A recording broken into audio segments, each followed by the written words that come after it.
নমস্কাৰ গাইজ, মানে মই আজি ক'ব লৈছোঁ আপোনালোকক মোৰ জীৱনত ঘটনা ঘটা এটা কথা। মানে কি হৈছে জানে না গাইজ, শিখৰৰে কথা বাৰু। মই এখন দোকানত সদায় মই তাৰমানে শিখৰ খাওঁ, ৰেগুলাৰ খাওঁ, মই পইচা দি কিনে খাওঁ। মোৰ লগত আছিল 500 টকা, খোলা পইচা নাই হা। মোৰ লগত আছে 8 টকা, মানে খুচৰা পইচা নাই। তেখেতক ক'লোঁ যে মোৰ লগত খোলা পইচা না 8 টকা আছে, যিহেতু মই তোমাৰ ৰেগুলাৰ কাষ্টমাৰ, মোক 1 পেকেট শিখৰ দিয়া। মানে মই কামত আহিলে মই সদায় শিখৰ খাওঁ হা। কামৰ জেগাটো আপোনাক দেখাই দিছোঁ মই। এতিয়া কাম কৰি আছোঁ, মই পাকা মিস্ত্ৰীৰ লগত কাম কৰোঁ।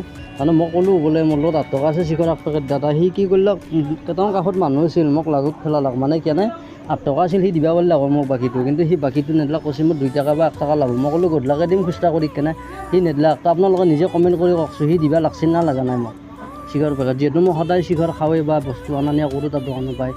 তো মই নাজানো আপোনাৰ লগত ঘটনা যোনে শিখৰ খায় সি গম পায় বাৰু। কিন্তু মই আপোনালোকৰ ভিডিঅ'টো চাই ভাল পালে please like comment and subscribe কৰি দিব নতুন চেনেলটোত।